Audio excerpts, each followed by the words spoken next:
राधे राधे प्यारे साथियों, स्वागत है आपका प्रद्योत गुरुकुल में। मैं हूं प्रद्योत और आप प्रद्योत गुरुकुल यूट्यूब चैनल से जुड़ चुके हैं। आज हम आपके लिए लाए हैं हिंदी व्याकरण पर आधारित बहुत ही महत्वपूर्ण प्रश्नोत्तरी। जी हां, आज हिंदी व्याकरण के बहुत अच्छे प्रश्नों का संकलन लेकर आए हैं जो आपकी प्रत्येक परीक्षा के लिए रामबाण साबित होंगे।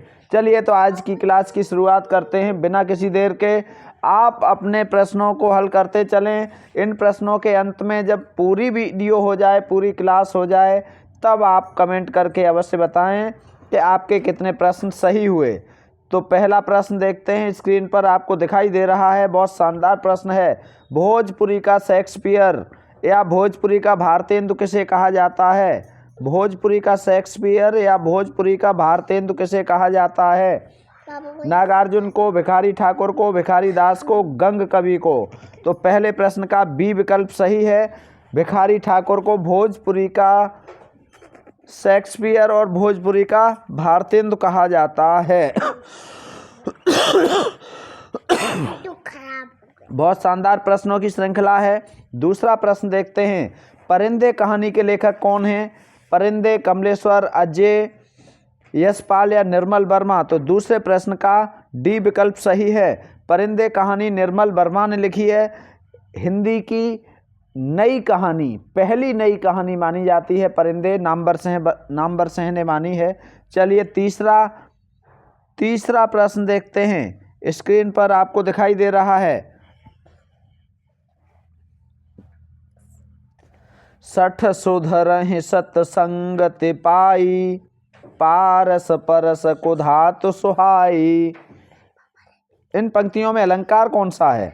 पंक्तियों में अलंकार पूछा जा रहा है। बहुत महत्वपूर्ण उदाहरण है। 60 सुधरहि सतसंगति पाई, 60 सुधरहि सतसंगति पाई, पारस परस को धातु सुहाई में अलंकार कौन सा है? तो तीसरे प्रश्न का सी विकल्प सही है, दृष्टांत। कौन सा सही है? दृष्टांत अलंकार सही है। इन पंक्तियों में दृष्टांत अलंकार है। बहुत शानदार प्रश्न है, बहुत अच्छा प्रश्न है। चौथा प्रश्न देखो। बर्बर का विलोम है अबर्बर, सज्जन, सभ्य या भ्रांत? तो चौथे का सी विकल्प सही होगा। बोलने से खांसी हो रही है। चौथे प्रश्न का सी विकल्प सही होगा। बर्बर का विलोम होता है सभ्य। बर्बर का विलोम क्या होता है? सभ्य होता है। अबर्बर मत कर देना। पांचवा प्रश्न। नीलकंठ पर्याय है, सॉरी कलकंठ, कलकंठ पर्याय है कोयल का, हंस का, कौवे का, मोर का?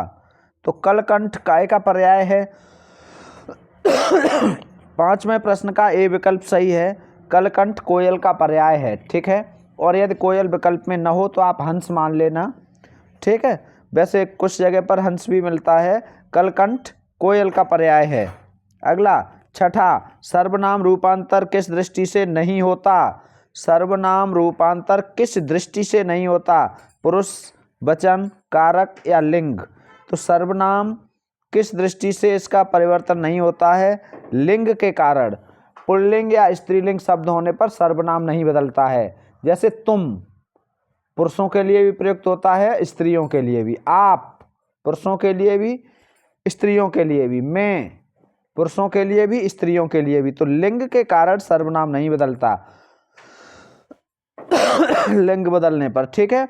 पुरुष, वचन और कारक, इन तीनों से सर्वनाम का रूपांतर होता है। चलो अगला है शिम्बा। शिम्बा का तद्भव है। शानदार प्रश्न है। सातवां। शिम्बा का तद्भव पूछा जा रहा है। शिष्य, शेम, सेज या शून्य? शिम्बा का तद्भव कौन सा है?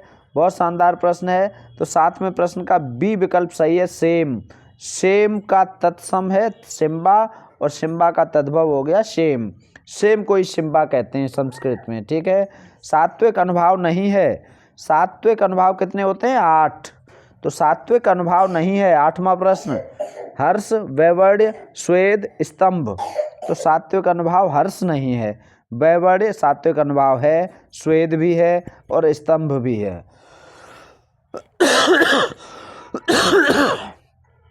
नौवां प्रश्न देख लीजिए अब। प्रत्येक चरण में 14 12 पर यत से 26 मात्राएं, अंत में लघु गुरु आवश्यक किस छंद का लक्षण है? छंद का लक्षण पूछा जा रहा है। 14 और 12 पर यत से 26 मात्राओं वाला छंद कौन सा है? बताइए। अंत में लघु गुरु आवश्यक होता है। रोला, हरगीतिका, गीतिका या उल्लाला? तो गीत का छंद 9वें प्रश्न का सी विकल्प सही हो जाएगा। गीत का छंद 26 मात्राओं का छंद है, जिसमें 14 और 12 पर यत होती है।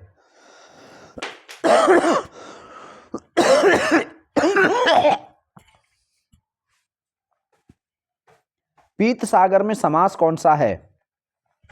पीत सागर एकदम अच्छे प्रश्नों का संकलन है। पीत सागर में समास कौन सा है? 10वें प्रश्न का बी विकल्प सही है, कर्मधार है। पीत सागर में कौन सा समास है? कर्मधार है। कर्मधारय में विशेषण विशेष या उपमेय उपमान संबंध होता है, तो पीत सागर में कर्मधारय समास है। नद्यर्पण में संदेह है। नद्यर्पण 11वां प्रश्न। नद्यर्पण में संदेह है। गुण, वृद्धि, विसर्ग या यड़? बताइए। बहुत शानदार उदाहरण है।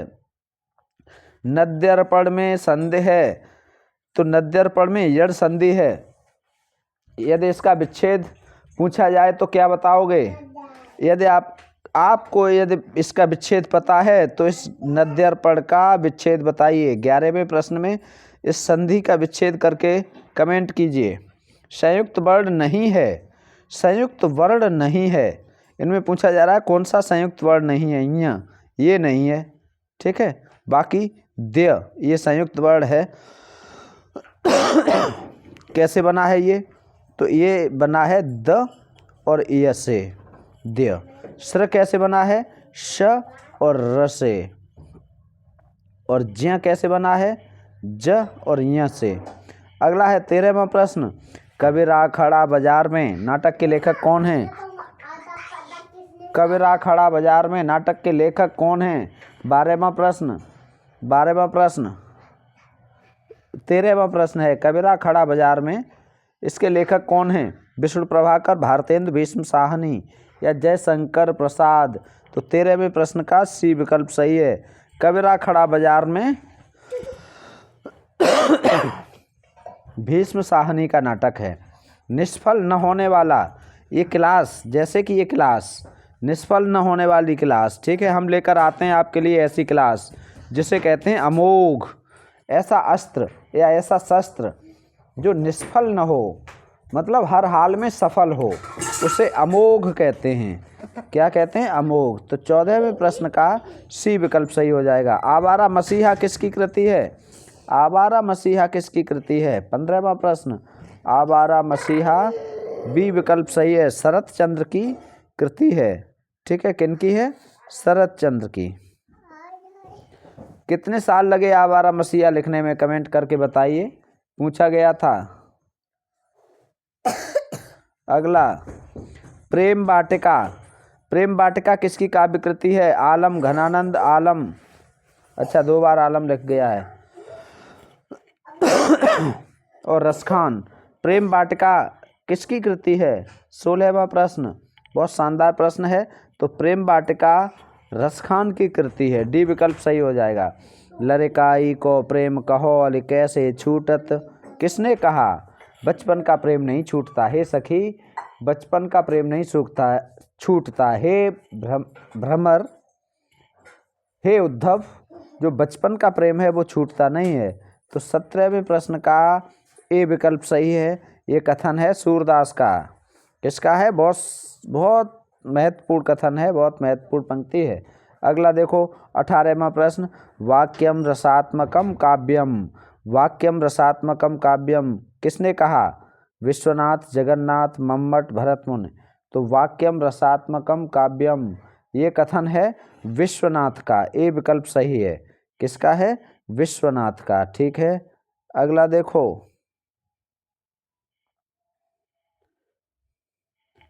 कान भरना मुहावरे का अर्थ है। 19वां प्रश्न। कान भरना मुहावरा है, इसका अर्थ क्या है? धोखा देना, चाणक होना, चुगली करना, असर न होना। 19वां चुगली करना। कान भरना का अर्थ क्या है? चुगली करना। सी विकल्प सही हो जाएगा। कान भरना का अर्थ होता है चुगली करना। ठीक है, चलिए अगला 20वां देख लो। नूतन ब्रह्मचारी उपन्यास के लेखक हैं, तो नूतन ब्रह्मचारी उपन्यास बालकृष्ण भट्ट का है। संज्ञा प्रतिनिधि है, संज्ञा प्रतिनिधि, संज्ञा प्रतिनिधि कौन है? क्रिया, सर्वनाम, विशेषण, अव्यय। तो संज्ञा प्रतिनिधि कहते हैं सर्वनाम को। बी विकल्प सही है। 21वां का बी विकल्प सही है। संज्ञा प्रतिनिधि संज्ञा के बदले में जो प्रयुक्त होता है उसे संज्ञा प्रतिनिधि कहेंगे। तो सर्वनाम शब्द होते हैं वो संज्ञा के बदले में होते हैं। अगला है गोबर होरी प्रेमचंद के किस उपन्यास के पात्र हैं? गोबर होरी, निर्मला, गबन, प्रेमाश्रम, गोदान। तो गोदान के पात्र हैं गोबर और होरी। 22वां प्रश्न डी विकल्प सही है। सस्वर वाचन कितने रूप होते हैं? सस्वर वाचन के रूप पूछे जा रहे हैं। 23वां प्रश्न बी विकल्प सही है। सस्वर वाचन के कितने भेद होते हैं? 3। अगला है निगमन विधि है। निगमन शिक्षण विधियों से प्रश्न है ये कुछ 1-2। निगमन विधि है। 24वां प्रश्न अमनोवैज्ञानिक। कैसी है? अमनोवैज्ञानिक। निगमन विधि